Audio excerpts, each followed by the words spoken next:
SG4, inspirando a excelência.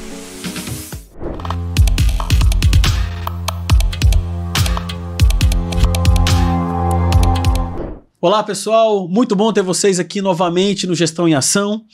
Um episódio, hoje para falar de gestão, sustentabilidade, nesse mercado de construção civil e com uma pessoa que é muito conhecida já por falar bastante desse tema, o Luciano Machado. Então fico muito feliz que você esteja aqui e você também, Luciano. Seja bem-vindo.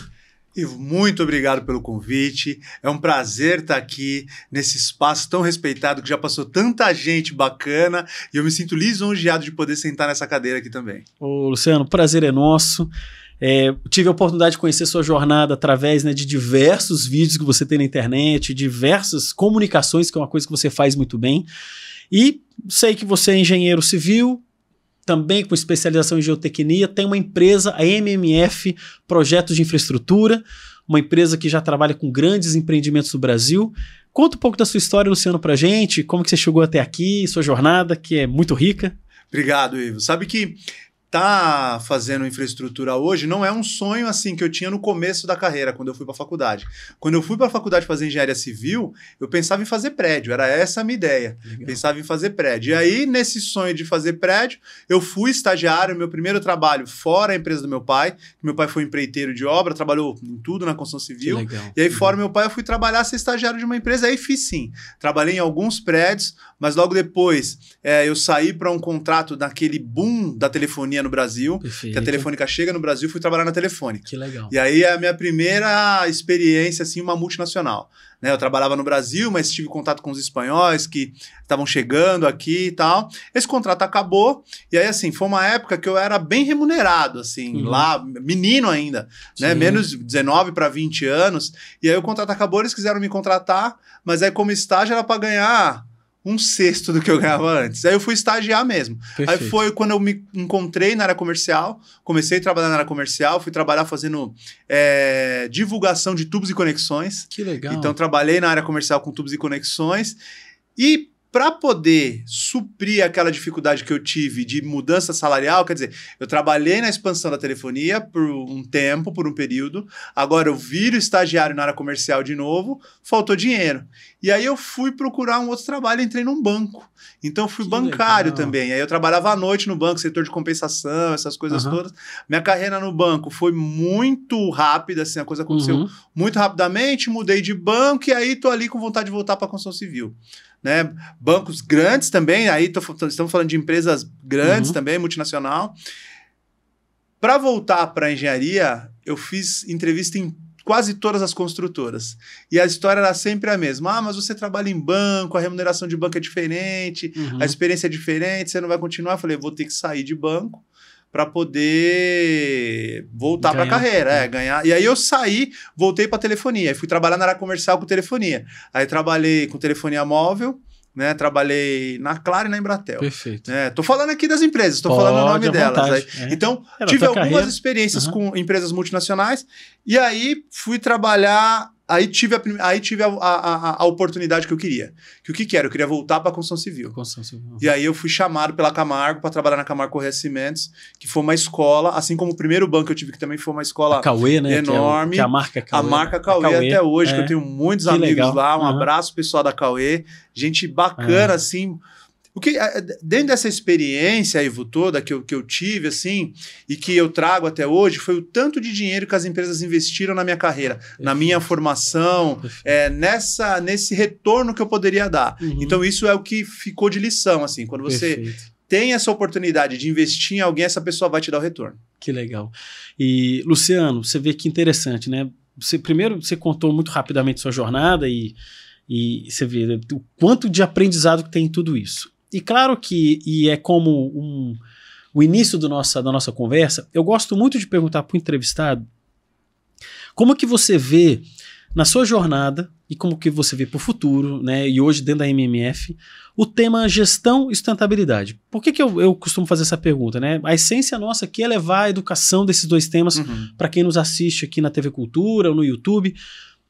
No teu ponto de vista, o quão importantes são esses dois temas e como eles estão imersos no seu dia a dia, na sua vida e na MMF? Eu tive gestores incríveis. Eu sou um cara, assim, que eu sempre digo que eu não acredito em sorte, mas eu tive muita sorte. Sim. Eu tive muita sorte dessas pessoas que passaram na minha vida. No primeiro banco que eu trabalhei, a primeira oportunidade que eu tive foi uma gestora canadense.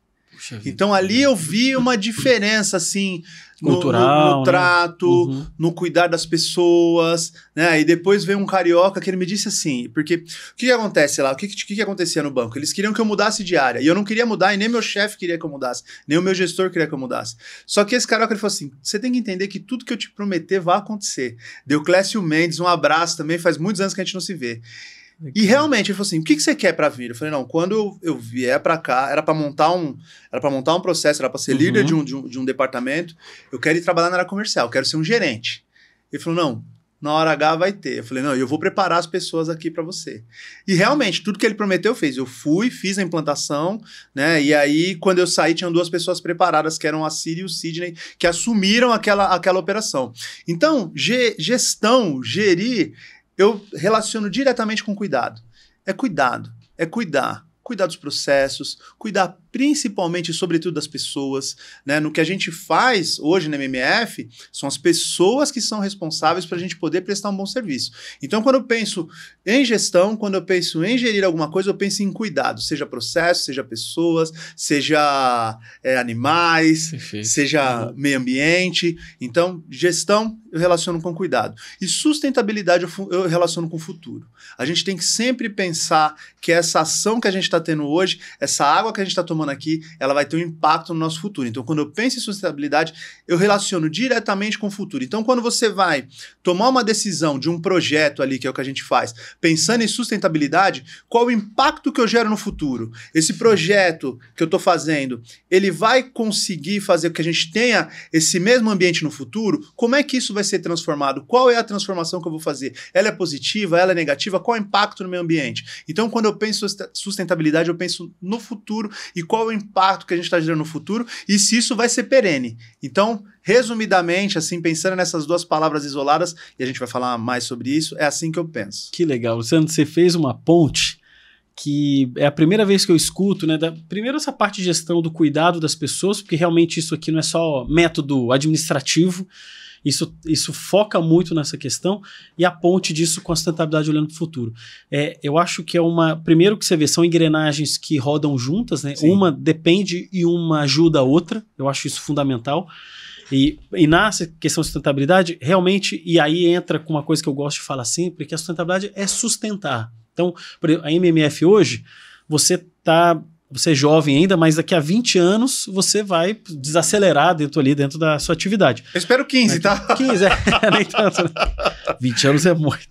Mas em 15 anos que seja, você já vai iniciar um processo de sucessão, de qualificação de líderes, e você vai poder fazer outras coisas, né? Continuar fazendo seus podcasts, fazendo, né, seus pronunciamentos, suas palestras, e a empresa continua, a MMF continua. Você vê, tudo que você faz hoje fortalece as pessoas, as rotinas, os processos e a empresa para que ela tenha daqui a 15, 20, 30, 50 anos. Porque um dia, e eu falo muito disso, né, que sustentabilidade de uma empresa, e quando eu olho para o meio ambiente, a parte social e de governança, eu estou dando subsídio e combustível, por exemplo, para a SG4, que é a nossa empresa, para ela ter 50 anos. Sim. E daqui a 50 anos, possivelmente eu não vou estar aqui, eu faço 50 anos esse ano, eu vou estar possivelmente já partir, mas a empresa precisa continuar e o empresário brasileiro precisa entender isso, né? Que são pessoas, processos e olhar para o futuro, né? Lá na MMF, todo estagiário que entra, aí cada vez mais a gente tem se tornado uma empresa escola, né? A gente tem formado pessoas porque tem um déficit muito grande de profissionais, de engenheiros que vão para a infraestrutura, que vão fazer projeto, né? Então a gente tem lá, tá formando um monte de gente. E aí qual que é o caminho que esse estudante de engenharia que está entrando no mercado tem para percorrer? Então ele tem estágio, trainee, engenheiro júnior, engenheiro pleno, engenheiro sênior, sócio da empresa. Perfeito. Tem um grande amigo que é o engenheiro Douglas, que acabou de se tornar sócio da MMF. Que legal. Um abraço, Douglas, também, parabéns. Então, ele passou por esse processo e virou sócio da empresa. Então, é muito legal você poder fazer aquilo que você fala e as pessoas poderem ver. E quando a gente anunciou que o Douglas ia ser o novo sócio, a galera lá, a gente estava numa confraternização, a gente gosta muito de comemorar, seja resultado, aniversário, o que for, a gente precisa de poucos motivos para comemorar, eles vibraram, porque assim, eles entendem que o Douglas é uma pessoa que está preparada para poder assumir aquela posição. E trazer o Douglas é preparar o meu futuro. É saber que tem uma pessoa ali que vai poder tomar decisões que eu não vou poder tomar no futuro. Claro, o Douglas trabalha numa área diferente da que eu tô hoje. Ele trabalha numa diretoria diferente. Inclusive, ele tá lá com uma direção de uma área que técnica, é uma área que mais técnica, mais de campo, né? Não de escritório. Mas a gente precisa ter essa formação. A gente precisa formar pessoas. Líderes, então, eu tenho algumas pessoas ali que estão sendo estrategicamente formadas para poder assumir as posições. Porque eu já comecei a falar que eu vou parar uma hora e a empresa precisa continuar. Eu participei de uma palestra com uma sócia num outro empreendimento, que é a Gabi, e ela fez uma palestra lá no podcast que a gente tem também, a Liga. Citar. A Liga, isso, né? A Liga. E aí ela estava dando na palestra da Gabi o que ela estava falando, e muita gente pode se chocar com isso. Mas ela estava falando que profissionalmente o CNPJ é infinitamente mais importante que o CPF. E o que a Gabi estava falando ali? O CNPJ é que sustenta as pessoas, o CNPJ é que permite que as pessoas gerem recursos para poder sustentar suas famílias. Então eu não posso pensar que a MMF vai se limitar na minha capacidade. Né? Eu tenho sempre que pensar que eu estou gerindo aqui, criando algo para que as pessoas possam dar continuidade. Veja, enquanto eu estou aqui, eu vou fazer o melhor possível, mas eu não quero estar aqui sempre.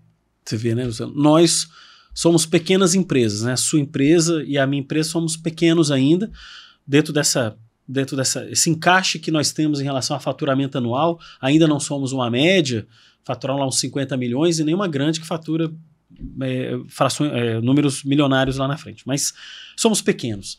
Mas mesmo pequeno, eu falo muito para o pequeno e para o médio empresário, principalmente para o pequeno, que já saiu do micro, ele não é mais um micro, mas ele já tem lá 10, 15, 12 pessoas, ou 30 pessoas, ou 50 pessoas trabalhando, ou 100 pessoas ainda dentro dessa faixa de uma empresa ainda pequena, e que olha para o CNPJ ainda muito vinculado à imagem dele, né? Então, e ele não pensa que um dia ele vai se aposentar, ele vai desacelerar, ou ele pode não estar mais disponível para o trabalho.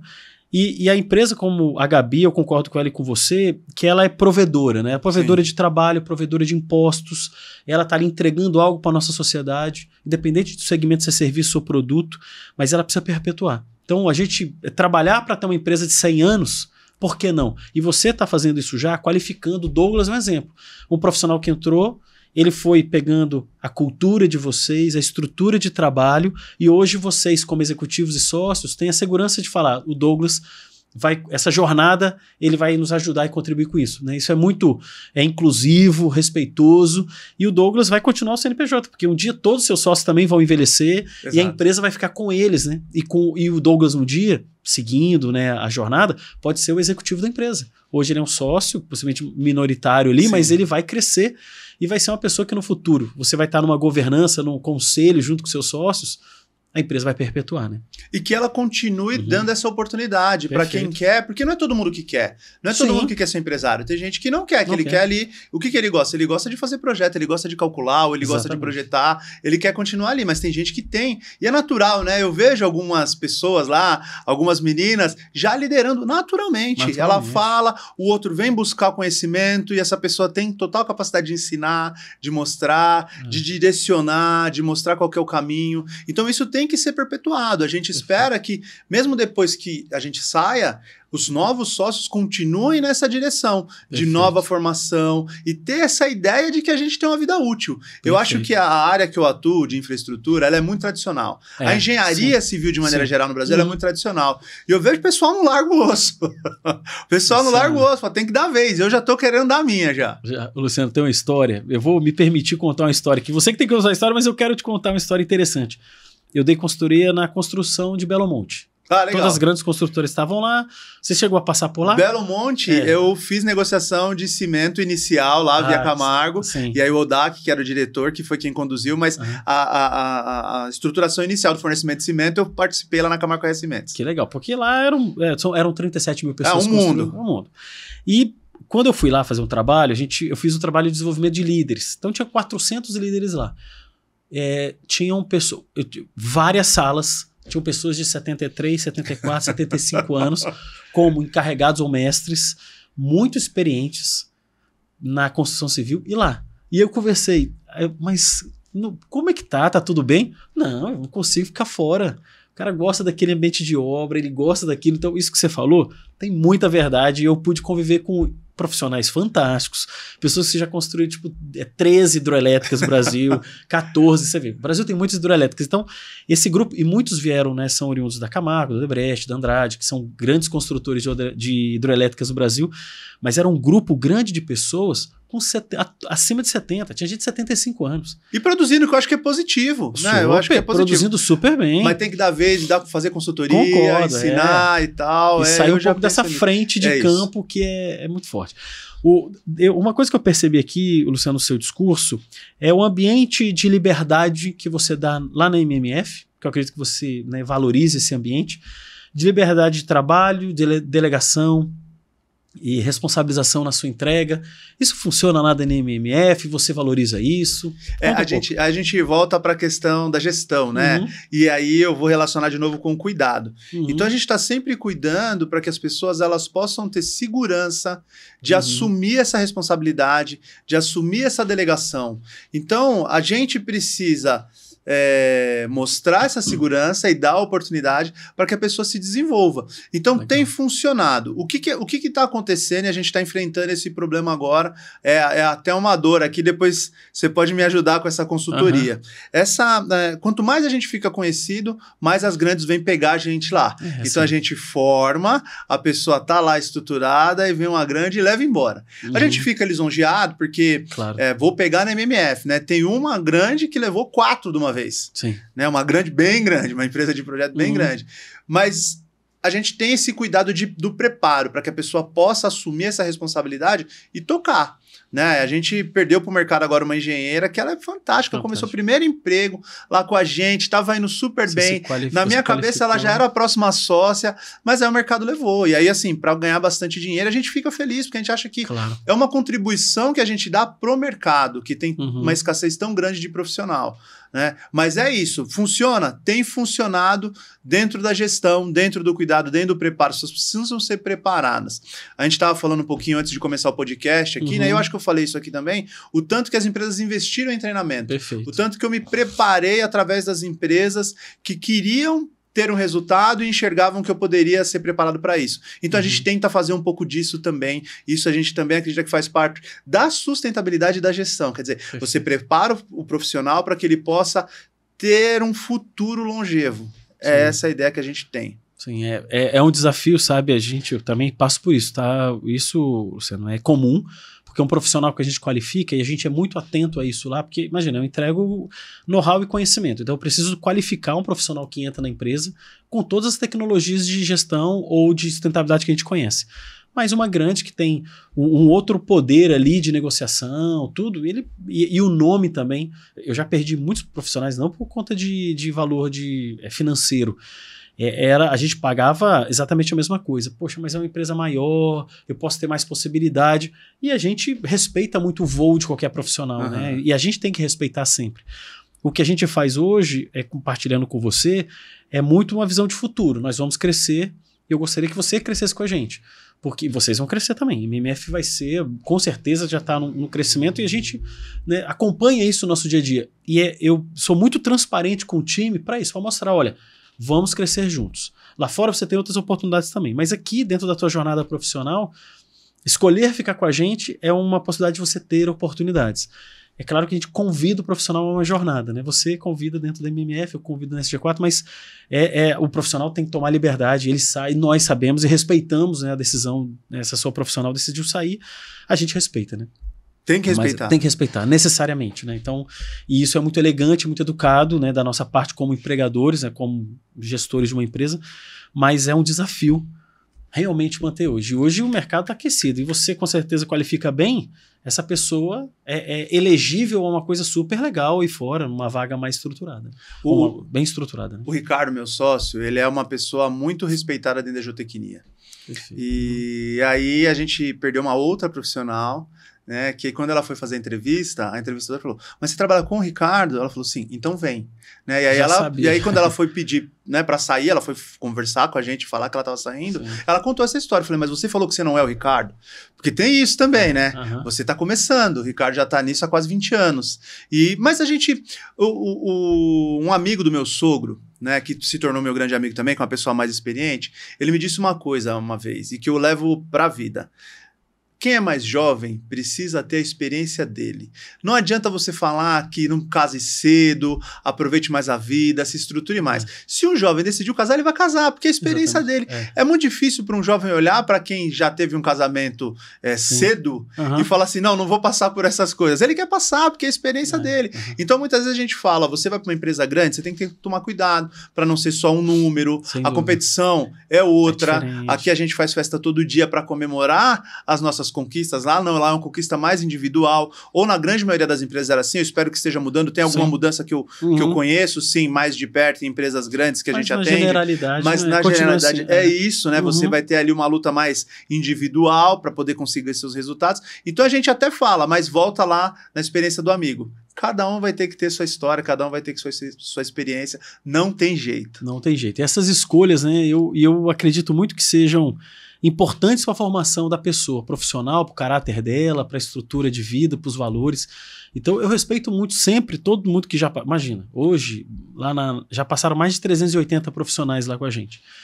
E muita gente, é muita gente. Então isso, nesses 17 anos de SG4, muitos continuam com vínculo com a gente, muitos, porque se formaram nas bases lá, eram jovenzinhos.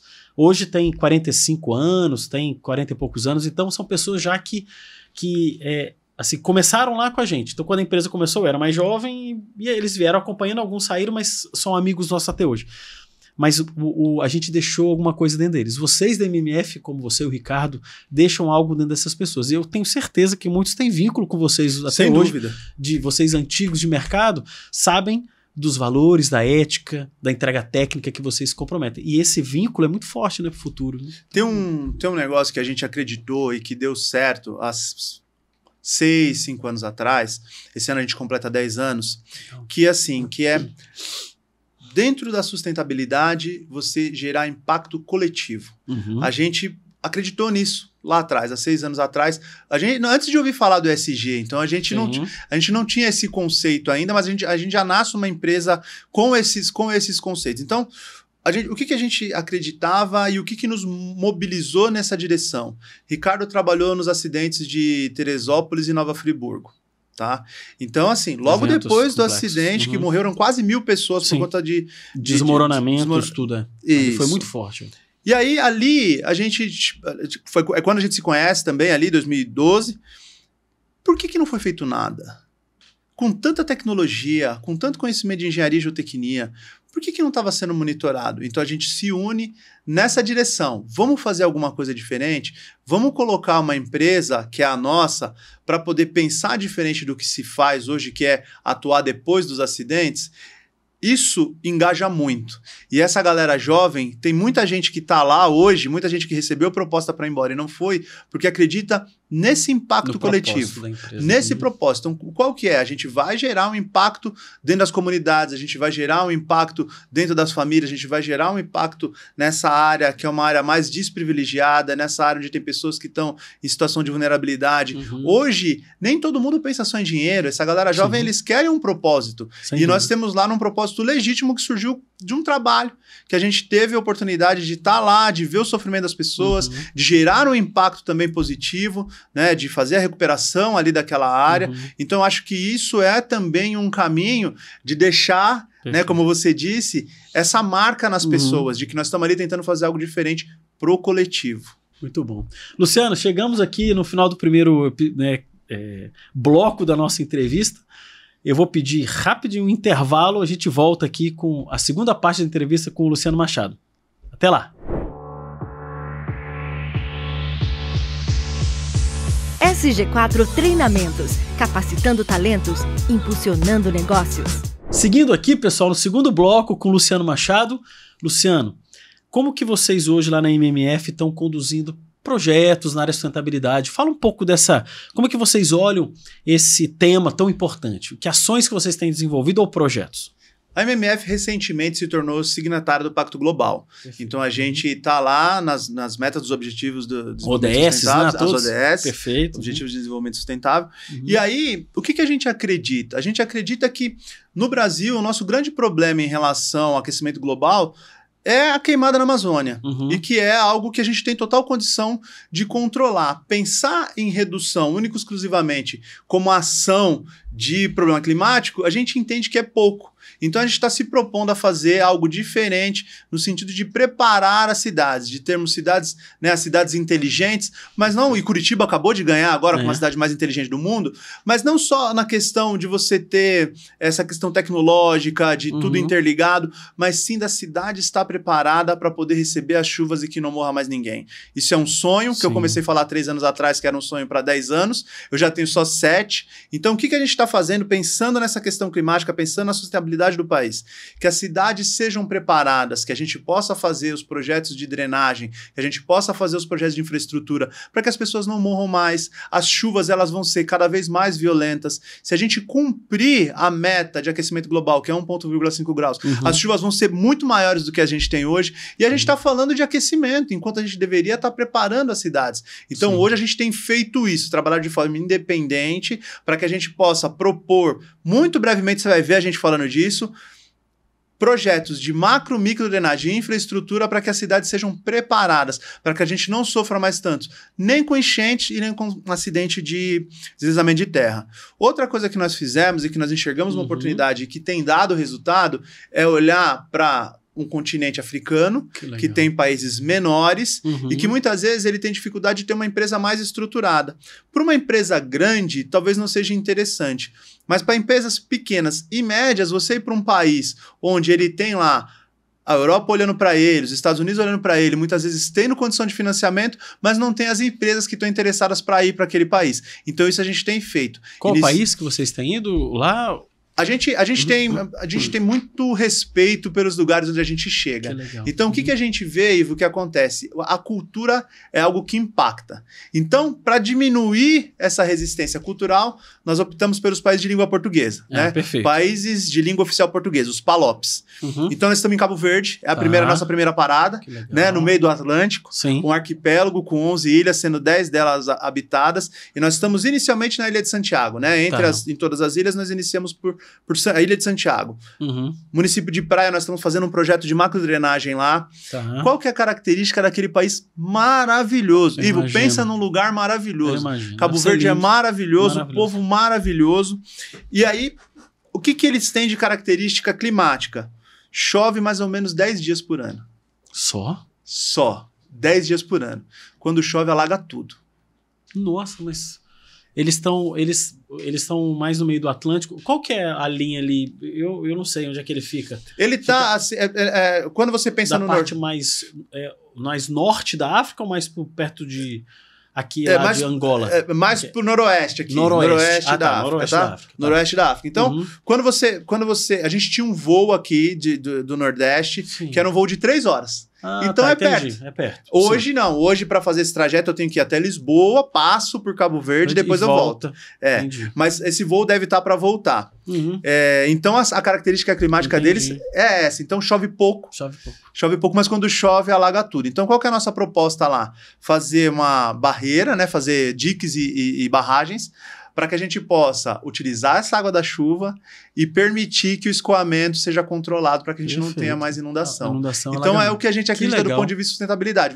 Essa água que hoje vem, destrói, você não consegue utilizar, você vai utilizar essa água, né? E ela vai servir para que as pessoas possam resolver todos os seus problemas, que eles têm hoje um problema hídrico, apesar de ser ilha. Uma ilha tem pouco reservatório, né, cara? Tem pouco reservatório. E eles estão investindo muito em dessalinização. É isso que eles querem, tirar o sal da água do mar. É isso que eles estão pensando. Mas essa água que a gente vai conseguir fazer com as barragens vai ajudar muito. Então, é isso que a gente tem feito. Legal, tanto aqui como lá, é isso que a gente tem feito. Cidade resiliente, cidade inteligente aqui no Brasil e pensando nesses problemas de infraestrutura que tem nos países africanos. Iniciamos por Cabo Verde, devemos ir para Guiné-Bissau, próximo, e aí vamos em todos os países de língua portuguesa. Guiné-Bissau, Moçambique, Angola. Surgiu uma oportunidade agora fora da África, que é em Macau. Macau também. Né, legal, que é no Oriente. Então, esses são os planos para o futuro. É isso que a gente está pensando. Cara. Fora os projetos que a gente está trabalhando aqui também, aqui né? no Brasil, né?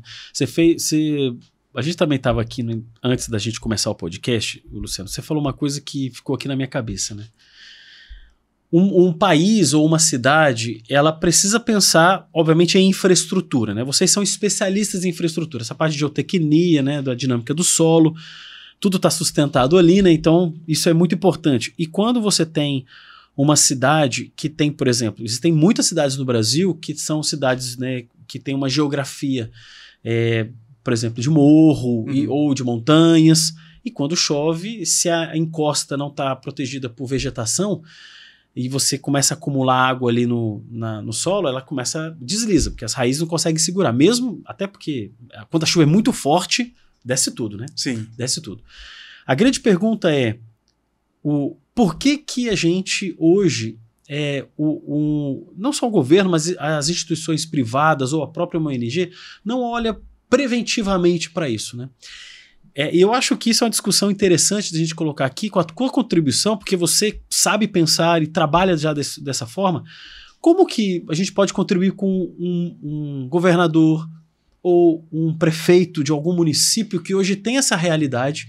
E como que ele pode, e tomara que esse podcast chegue até ele, para ele entender que, poxa, o que eu vou trabalhar de forma preventiva para cuidar do meu povo, da minha população, do munícipe, que pode um dia sofrer, porque quando vem essa chuva, e quantas histórias nós temos no Brasil de vários municípios que não estão preparados para uma chuva de maior, né, volume. E isso, como você falou, eu concordo com você, a cada ano isso tem aumentado. As mudanças climáticas, elas são muito severas hoje, as chuvas quando vêm são torrenciais e são o volume, milímetros de água é uma coisa assim, que está batendo recordes já de centenários.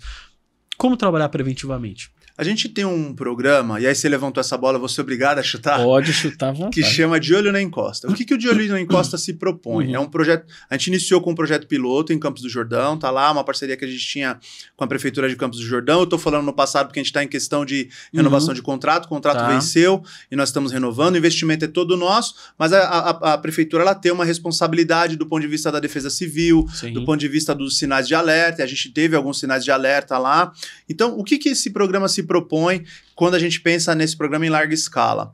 Eu fui muito questionado na apresentação desse programa, que as pessoas falam assim, mas e as obras? Não vão ser feitas mais obras? Eu falo, não, muito pelo contrário. O programa ele deve gerar uma quantidade ainda maior de obras do que você tem só com emergência. A gente vai conseguir declarar a emergência com o programa antes dela acontecer. Então, no que o programa consiste? Consiste numa ida a campo, a gente vai fazer a verificação e levantamento de todos os locais, de todas as áreas de risco, e a gente vai falar de uma maneira quantitativa e qualitativa quais são os problemas que você tem ali. Dentro de uma matriz que a gente define, uma matriz de risco que a gente define risco altíssimo, alto, médio e baixo, quais são as prioridades. Então vai ter lugar que você vai ter que tirar as pessoas, que as pessoas não têm condição de morar ali mais. Vai ter lugar que você vai precisar fazer obras, e aí nós estamos falando de milhares de lugares por bairro. Vai ter lugares que você vai precisar só monitorar. E aí o que a gente propõe dentro desse monitoramento? Um monitoramento que seja automático, automatizado e remoto. Perfeito. Eu tenho que olhar à distância. Eu não posso depender que eu tenha um técnico indo a campo na hora que a chuva tá torrencial, na hora que a chuva tá ali no pico. Porque ele não vai conseguir chegar, mas eu preciso da informação. Legal. Então, essa é a proposta. Então, o que o governador, o que o prefeito, o que você que tá aí, o gestor público, pode fazer? Pensar nisso, em você antecipar os problemas. Então, a gente vai... Qual que é a grande dificuldade, Ivo, que a gente vê nas prefeituras, e lá em África também não é diferente, tá?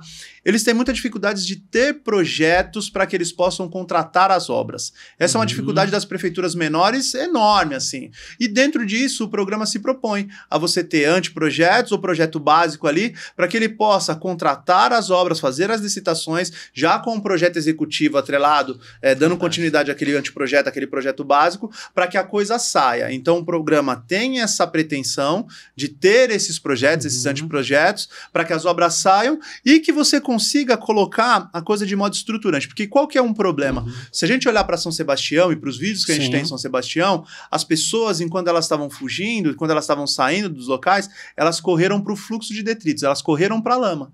Então as pessoas precisam ser orientadas e você precisa criar estruturas, né, para que as pessoas tenham rota de fuga. Elas precisam saber para onde elas vão correr, para onde elas vão evacuar. Então essa evacuação ela precisa ser coordenada e estruturada. Em muitos locais, eu não sei, você já teve oportunidade de ir em área de risco porque também faz parte do seu trabalho. Bem. Muitas vezes você não tem uma escada, muitas vezes você tem lá o talude só o talude, né? Para quem é mais leigo, o morro. Você tem que correr no morro sem escada, sem nada, e escorrega chovendo. Então você precisa criar uma estrutura mínima, uma infraestrutura mínima para que essa pessoa possa evacuar. Saída de emergência. É isso. É isso. Perfeito. E aí fica, né? É caro? Não é caro. Você fazer a implantação do Journey Costa não é caro. As obras sim, aí cada uma vai ser de um tamanho dependendo de como é o local, né? E a dimensão do local. Mas isso é uma oportunidade para o gestor público de ter o controle de toda a comunidade. Então a gente tá nessa missão aí também. Porque assim, quando ocorre um evento, imagina o tanto de gasto milionário que vai ali para você gerenciar o já ocorrido.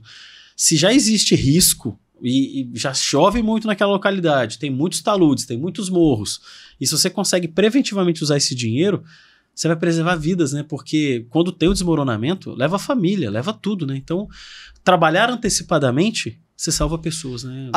A vida não tem como a gente estimar aqui, não dá pra gente saber o valor de uma vida, não tem como mensurar.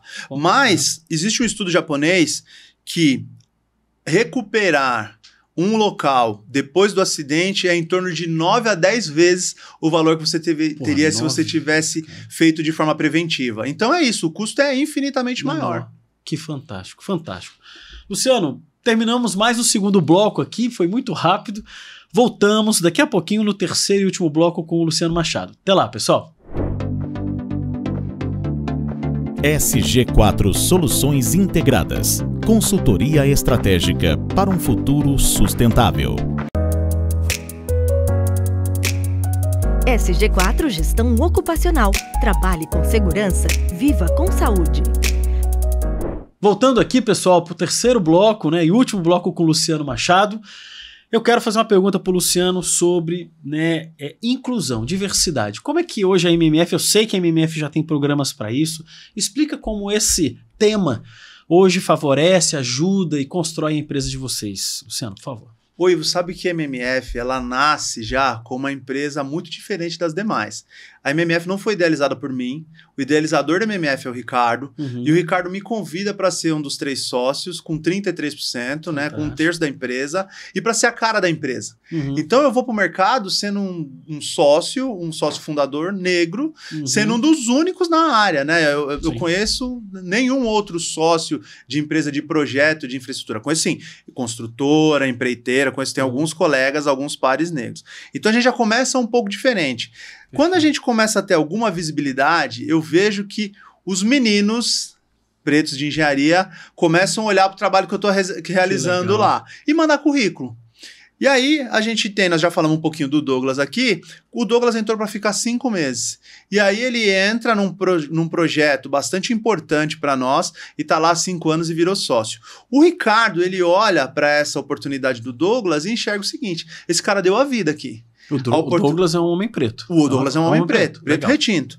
Então o Ricardo olha e fala, esse cara teve uma oportunidade que ele não teria em outros lugares, ele deu a vida aqui. E o resultado para a empresa foi fantástico. E a partir disso, o Ricardo entra nessa caminhada também. Mas ele não entra com o propósito só da diversidade. Ele entra com o propósito de quê? De você dar oportunidade para quem não tem oportunidade, traz resultado. E a partir disso, a gente constrói lá uma máquina de gente incrível de trabalhar.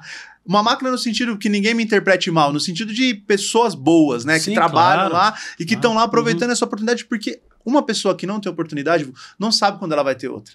Então hoje a gente tem lá o Douglas, que é um sócio novo, preto, nós temos a Laudeli, que é a nossa coordenadora, que é a primeira, olha só que interessante isso aqui, nós estamos em Campinas, a Laudeli é a primeira engenheira negra formada na Unicamp, a Laudeli. Então a Laudeli tá lá, legal, né? A Laudeli tá lá Engenharia conosco, Civil. cuidando, Engenharia Civil. Cuidando da gente, por opção dela, né? Ela poderia ter ido para qualquer empresa quando ela resolveu mudar, fazer essa transição de carreira, mas ligou para a gente e resolveu estar lá conosco. E aí eu tenho lá vários jovens, né? Eu tenho poucas meninas pretas lá ainda engenheiras, mas eu tenho vários jovens que estão lá. Então hoje eu tenho muito orgulho de dizer que a MMF proporcionalmente, percentualmente, é a empresa mais preta do Brasil. Que legal. E também somos geridos por mulheres. Além da Laudeli, nós temos a Fernanda, que é a nossa sócia, nós temos a Lin lá, que é uma liderança dentro da empresa também. A Lin é chinesa, né, que está lá, está no Brasil desde criança, mas também toca aquele escritório. Então as mulheres estão lá, dando resultado, trabalhando, mudando, ajudando a construir o Brasil. E a gente tem muito orgulho disso. Que legal, né? Você vê que a abertura disso, né, Luciano? Vocês com a maturidade de perceber que isso tem um poder, o poder humano, né, das pessoas que hoje não têm muita oportunidade, porque o Brasil é um país preconceituoso em várias questões. Quando você coloca... Porque a gente está falando de pessoas. Exato. Independente de cultura, de raça, etnia, de credo, de qualquer situação. Quando você olha uma pessoa e você vê o valor dela, como vocês viram de várias outras pessoas, você vê como a empresa cresce, a empresa se desenvolve, a empresa é um ambiente muito, com certeza, agradável de trabalhar, um ambiente respeitoso, né? A empresa ganha muito com isso, né? O CNPJ, ele vai ter muito mais longevidade porque as pessoas se conectam de uma forma muito mais profunda, né? Eu recebi um feedback muito bacana do Vitor Prado, que trabalha com a gente lá, um projetista. Ele estava conversando com uma amiga dele, preta, que é gestora numa grande empresa, e ela estava falando para ele dessas dores de preconceito, de racismo, e aí ele falou, pô, meu chefe é um negão, que é o Luciano, e lá na MMF, cara, eu sou esse cara tatuado com uma tatuagem na cabeça, sou todo tatuado, e eu só sou o Vitor. Na MMF as pessoas só são. Esse foi, sem dúvida, o melhor feedback que eu já recebi na vida, assim, do ponto de vista de você ver, enxergar algo que você acredita funcionando. Funcionando, você só ser você. Né? É isso que a gente espera lá na empresa. Né, meu amigo? Sem julgamentos. Não é porque o Vitor, né, tem tatuagem que ele vai ser melhor ou pior profissional comparado a nenhum outro padrão.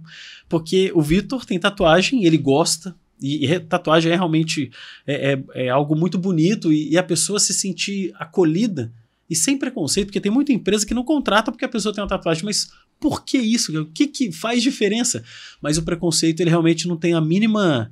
Assim, não tem como se justificar, né? Não tem justificativa, de jeito nenhum. É uma coisa, assim, não pensada. E quando você abre para as pessoas e valoriza as pessoas, né? Vocês ganham muito com isso. Né? Muito, nós temos ganhado muito. Assim, a MMF vem dobrando de tamanho todos os anos. Que fantástico. Né? E aí sofrendo com as dores do crescimento, porque crescer é muito dolorido, né? E aí a gente entra numa série de questões de capital de giro, que precisa aumentar e tal. O contingente, né? As pessoas. Então, mas a gente tem crescido baseado nisso, baseado nessa diversidade, baseado nessa verdade, que é uma verdade que a gente tem vivido todos os dias e que tem funcionado. Espero que continue funcionando. Vai, não tenho dúvida. E Luciano, falando um pouco de governança, porque eu acho que é muito legal a gente falar disso também aqui no programa, quando a gente fala de sustentabilidade, a gente fala de futuro, e você falou bastante futuro, você é conectado de uma maneira muito positiva ao futuro. Vocês e os sócios, né, fazem planejamento estratégico, vocês hoje desenham rotinas para garantir esse contínuo crescimento da empresa. Hoje é uma rotina de vocês? O objetivo da MMF, desde sua fundação, é conseguir ter uma análise mínima para frente. Hoje a gente consegue fazer uma análise até 6 meses. Então, até 6 meses, com uma grande previsibilidade correta, eu consigo olhar e falar o que vai acontecer na MMF. Perfeito. Então, hoje nós fizemos uma reunião de planejamento, que o que acontece? Nós temos 2 áreas novas, né? Praticamente 2 diretorias. Uma delas que a gente já está estruturando há 2 anos, mas que ela não cresceu. Ela foi ali incubada, nós estruturamos, né, que é a área de instrumentação, e agora nós decidimos que é o ano de crescimento. Nós estamos basicamente lotados com projeto de consultoria lá, imagina. E aí a gente tá pegando mais forte nessa área da instrumentação e do monitoramento, e numa outra área que é uma área de fiscalização, uma área de trabalhos de campo, supervisão, que vem com o Douglas. A gente planeja tudo. A gente não faz nada sem ter uma ideia de futuro.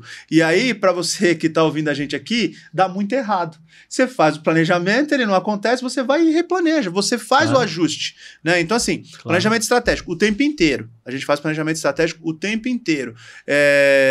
teve uma curva muito fora da planejada, o que aconteceu, aonde a gente errou, aonde a gente acertou, porque o planejamento ele não pode assim não funcionar só pro negativo. Pro positivo também. Você erra pro bem. Ó, deu mais certo do que eu imaginava. E aí você tem que ajustar a rota, porque você tem ali um plano de investimento, quanto dinheiro você vai pôr, né? E muitas vezes o empresário não pensa nisso, né? Ah, eu tava pensando aqui num crescimento de 20%. Tô crescendo 100%. Eu vou ter capital de giro para isso? Você vai ter dinheiro para isso? O mercado vai aceitar esse crescimento? Você vai conseguir se financiar os seus projetos? Ele é sustentável depois? Ele é sustentável, exato. Eu vi alguns casos de empresa que quebraram crescendo. Sim, sem dúvida. Quebrou crescendo, ele está crescendo, né? Eu mesmo, antes de montar a MMF, um dos motivos pelo que eu saí foi isso. O planejamento deu errado, e aí a empresa está crescendo, começa a atrasar salário, começa a faltar capital de giro. Então a gente acha importante, até por ter esse crescimento grande, tá sempre fazendo planejamento estratégico. No mínimo, uma vez por mês, a diretoria senta todo mundo junto e vamos olhar a estratégia. Temos uma série de outras reuniões de planejamento, mas planejamento estratégico no mínimo uma vez por mês. Ótimo. E além dessa ferramenta, hoje as ferramentas de gestão, né, assim, mapeamento de processo, procedimento, não sei se vocês são certificados de 9000. Hoje, como é que funciona dentro da empresa? Curiosidade que me veio aqui, Luciano, assim, da parte de gestão e processo. Hoje vocês têm uma estrutura disso, vocês têm uma área de qualidade.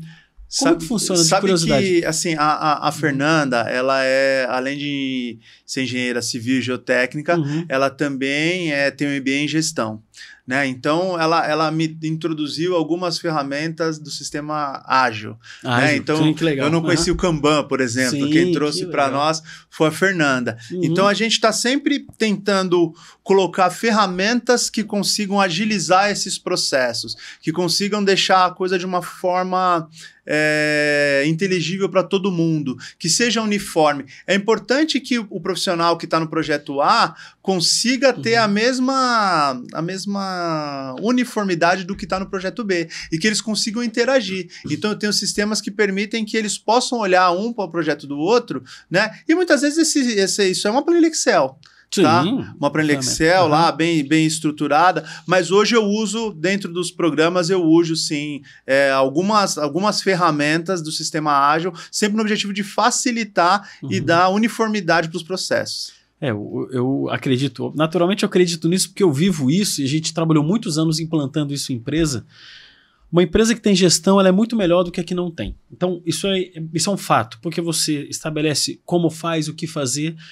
E eu falo uma coisa, independente da ferramenta, Kanban, você falou da ferramenta ágil, Scrum, até um sistema de gestão da qualidade bem estruturado, independente da ferramenta, porque todas elas vêm de uma estrutura de PDCA, né? Você tem uma estrutura de planejamento, execução, verificação e checagem e uma ação para melhorar. Essa estrutura que é colocada em qualquer ferramenta, independente disso tudo, né, Luciano?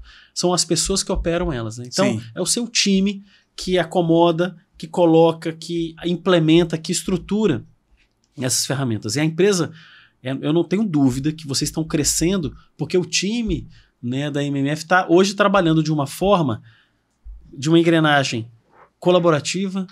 Todo mundo sabe bem o que tem que fazer, autorresponsabilidade, como você comentou.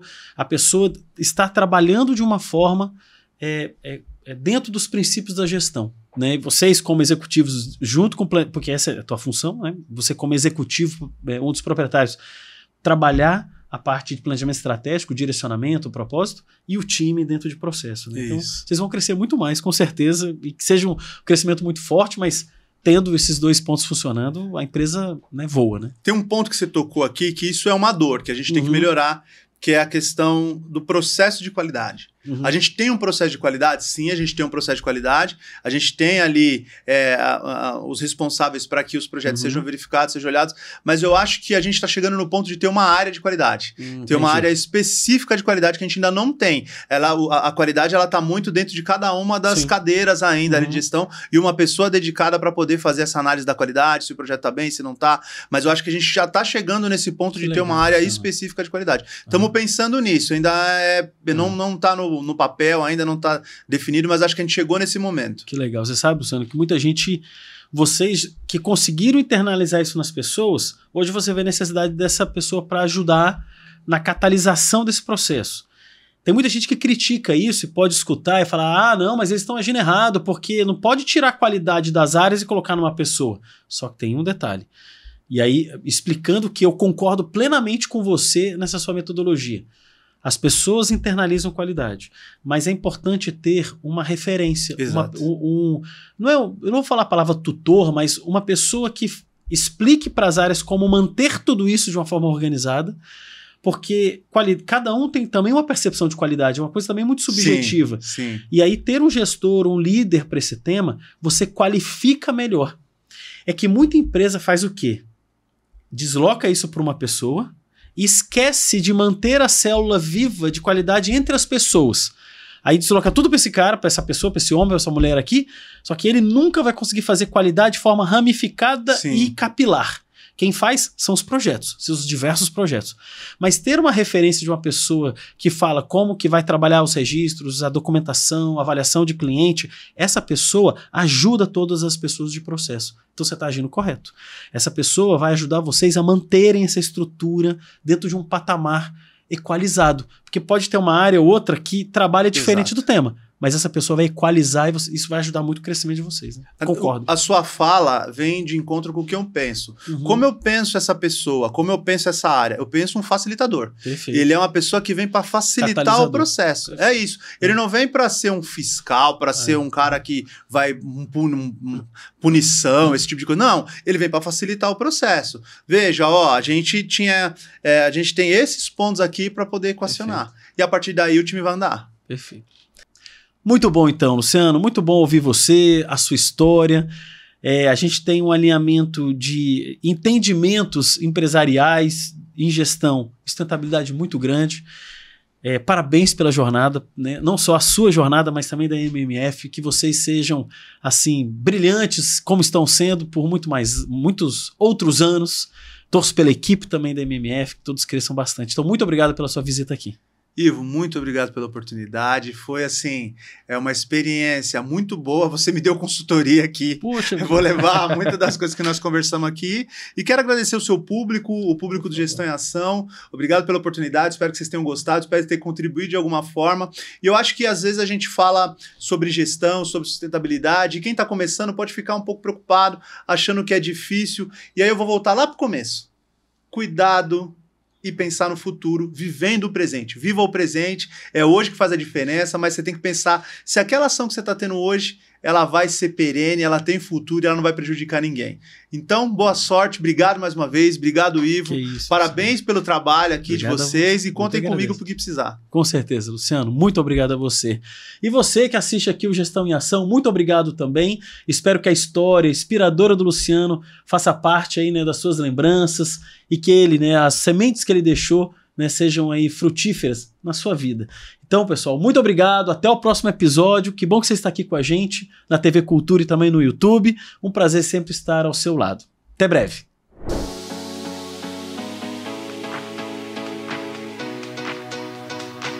SG4, inspirando a excelência.